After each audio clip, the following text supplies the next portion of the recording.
Dans une précédente vidéo, je vous expliquais comment implémenter selon moi Safe de manière safe. Et aujourd'hui, je vais vous citer 5 exemples d'erreurs typiques qu'on rencontre lorsqu'on essaye d'implémenter Safe pour la première fois dans son organisation.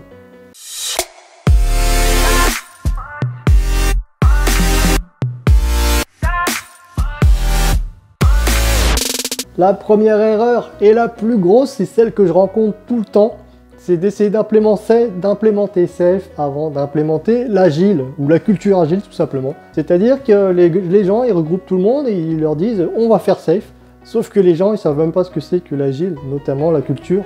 Demain vous faites du Safe, c'est de l'agile à l'échelle, c'est trop bien. Ah bon, mais je sais même pas ce que c'est qu'un product owner, je sais même pas ce que c'est qu'un sprint. Ou qu'une rétrospective, je sais même pas ce que c'est tout ça. Tu sais toi? Non, mais regarde sur Wikipédia, c'est écrit. Bah oui, parce que déjà, juste le passage de cycle en V Waterfall à la méthode Agile Scrum, c'est déjà un grand changement pour les gens qui ont l'habitude de travailler dans l'ancien mode. Et alors maintenant, en plus de ça, on veut leur rajouter la complexité de tout le Safe qu'on connaît. Ça va compliquer la situation, mais vous ne vous imaginez pas comment. La deuxième grosse erreur, c'est de vouloir implémenter Safe vraiment exactement comme c'est écrit sur le schéma. Sauf que ça ne peut pas marcher, parce que déjà c'est hyper compliqué. En plus de ça, l'agile, le premier manifeste de l'agile, c'est la collaboration entre les individus plutôt que les processus. Hein. Donc là, on est clairement sur du processus, on n'est pas sur de l'interaction. Laissez collaborer les gens comme ils pensent que ça serait le plus efficace pour eux, mais inspirez-vous quand même du schéma Safe, mais ne forcez pas. N'essayez pas en fait d'appliquer un carré dans un rond, quoi. Parce que là c'est exactement ce qui se passe. Un exemple très simple, on dit que le Japon est un des pays où il y a le moins de criminalité. À votre avis, est-ce que si je prends exactement la culture du Japon et que je l'applique ici à la France, exactement la même, est-ce que ça peut marcher? Eh bien moi je dis non.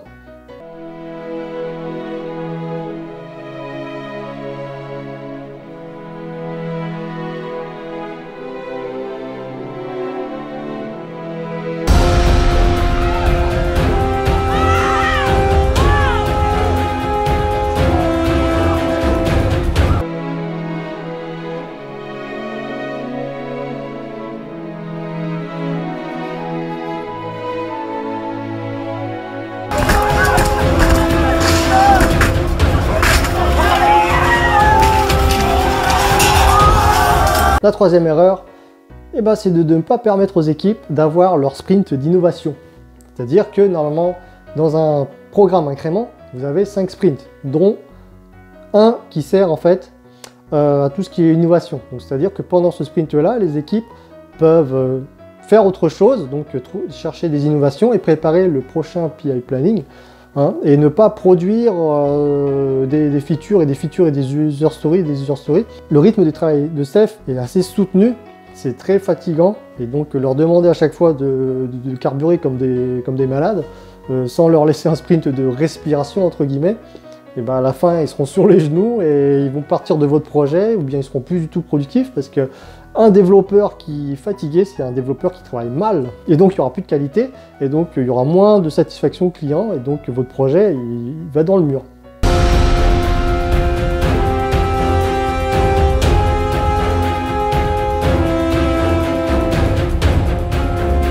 La quatrième erreur, donc si on regarde le schéma, on voit que c'est quand même très descendant.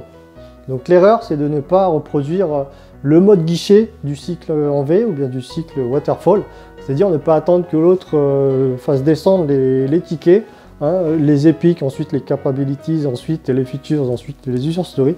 Il faut de la collaboration. Donc bien sûr, le schéma fait que forcément il y aura un peu quand même de mode guichet, mais il faut quand même privilégier la collaboration entre les 3 couches. Donc vraiment se collaborer entre chacune des couches, hein, via des instances ou bien via des ateliers de travail, pour essayer de challenger les besoins, pour essayer d'estimer au niveau de challenger la valeur et d'avoir un peu plus d'avancement. Donc parce qu'on est en agile, l'agile c'est quand même la transparence et la visibilité. Hein. Donc éviter le mode guichet, même s'il y en aura un petit peu, hein, forcément parce que le schéma le veut, mais quand même essayer de privilégier la collaboration. La 5e erreur, c'est d'être en safe, en agile à l'échelle, sans que votre partenaire, votre client métier ou bien marketing soit lui-même agile et embarqué dans votre train safe. Ça, c'est une très grosse erreur, parce qu'il faut que le marketing et le business soient embarqués pleinement en fait dans votre train. Et il ne faut pas en fait reproduire le mode client-fournisseur que vous avez dans le cycle en V. C'est-à-dire que cette fois-ci, vous collaborez tous ensemble, vraiment tous ensemble. Normalement, ils sont dans le train, hein, des gens du métier et du marketing également. Et normalement, dans la méthode agile, donc SAFe, vous avez normalement un budget fixe, vous avez normalement des jalons fixes. Les jalons fixes, ce sont les sprints ou bien les programmes incréments.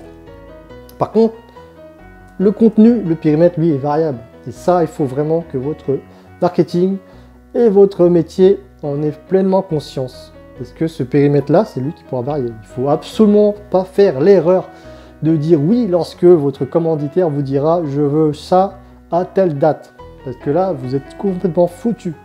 Voilà, c'est la fin de cette petite vidéo. J'espère qu'elle vous a plu. Si c'est le cas, mettez des pouces en l'air. Abonnez-vous à ma chaîne. Mettez en commentaire ce que vous avez pensé de la vidéo et partagez. Sur ce, je vous dis à la prochaine. Bye bye.